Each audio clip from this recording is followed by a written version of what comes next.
The thing beneath the field. Every town has its cursed ground. In some, it's a lake that swallows divers without a trace.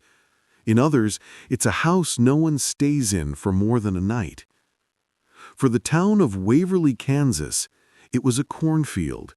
300 acres of black, fertile soil that stretched beyond the horizon.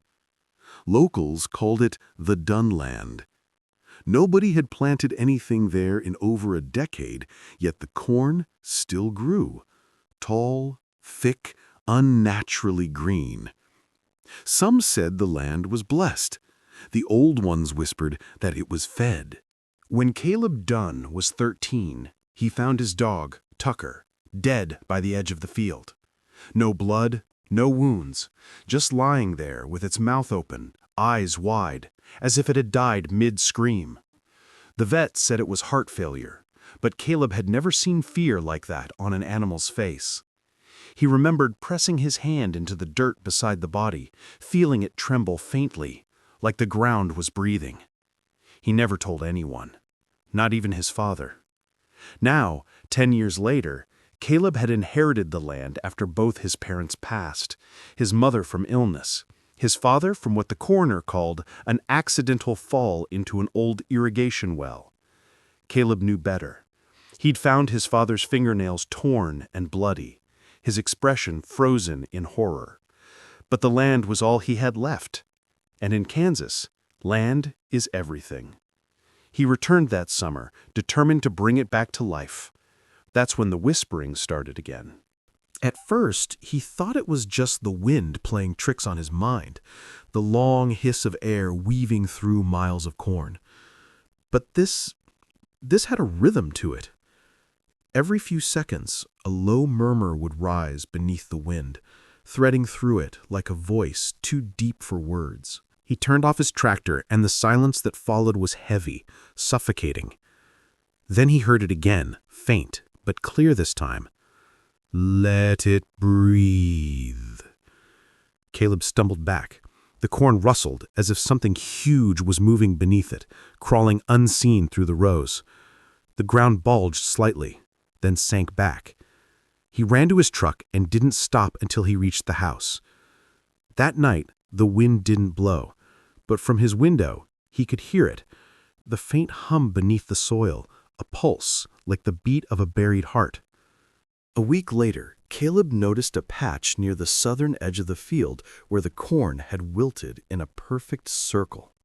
When he stepped into the middle of it, the ground gave way slightly, like stepping on thin ice.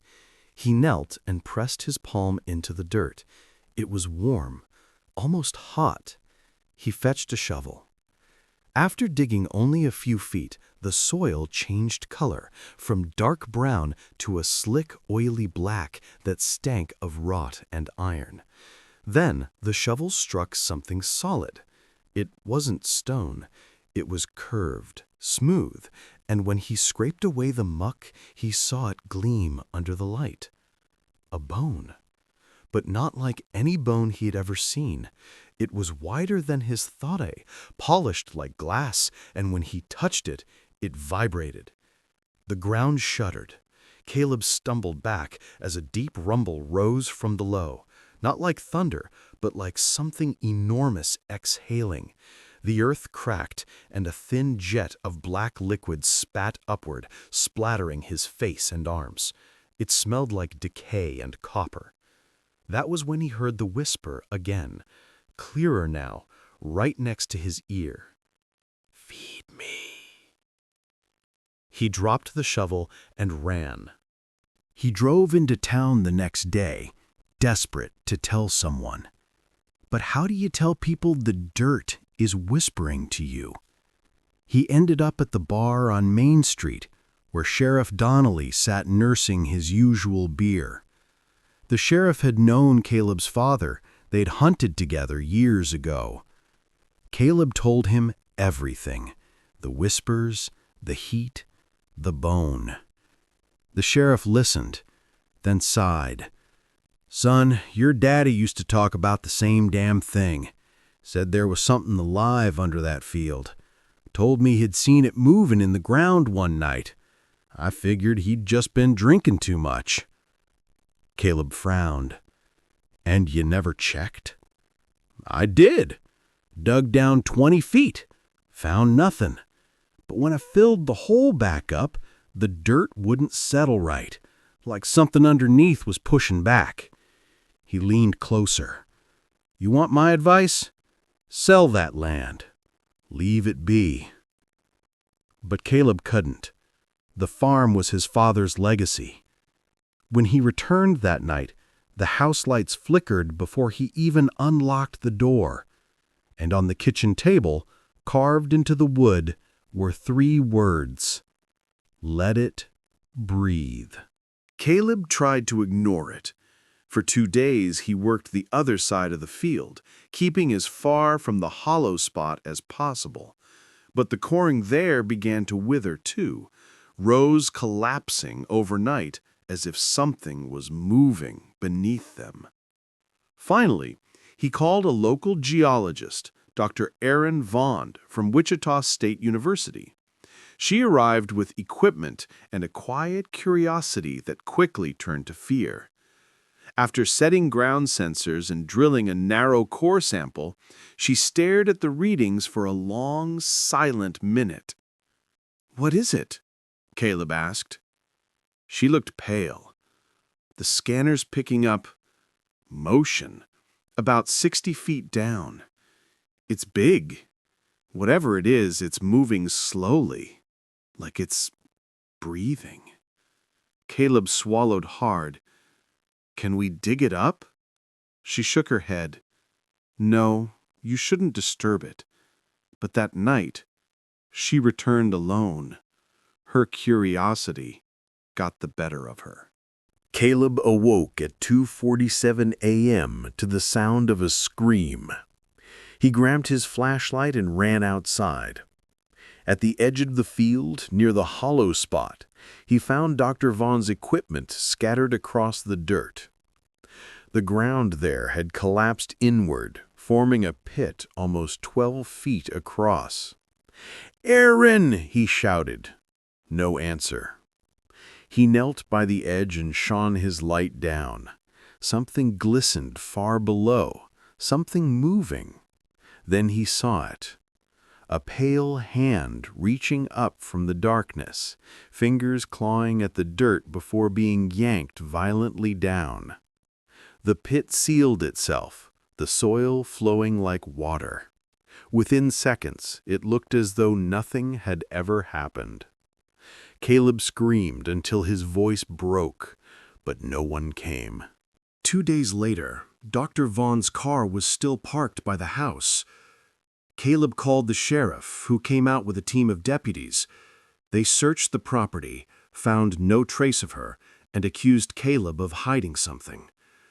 They left at dusk, warning him not to leave town. That night, the whispering came again, louder than ever, echoing through the walls of the house. It wasn't just words anymore. It was laughter. Caleb sat on the edge of his bed, shotgun in hand, heart pounding. Then, a knock. 3 slow knocks at the door. He crept forward, peering through the window. It was Erin. Her clothes were torn, soaked in black mud. Her eyes, wide, unblinking, the pupils dilated to the size of dimes. He opened the door halfway. "Erin? My God, what?" She smiled. Too wide, the corners of her mouth cracking. When she spoke, her voice wasn't hers. "It breathes now, Caleb. It remembers your blood." Then her head jerked violently, bones cracking under her skin as something moved inside her. Caleb fired. She collapsed, twitching, the black liquid pooling beneath her body, bubbling as if boiling from within. Then, before his eyes, she sank into the floorboards, the wood softening, swallowing her whole. And The whisper in the walls became a roar. Caleb fled. He didn't even grab his keys, just ran across the field, barefoot, as the soil began to heave and buckle beneath him. Behind him, the house groaned and caved inward, disappearing into the earth. At the center of the field, the ground erupted, a gaping maw of black muck and writhing tendrils reaching for the sky. From within the pit rose something that should not exist.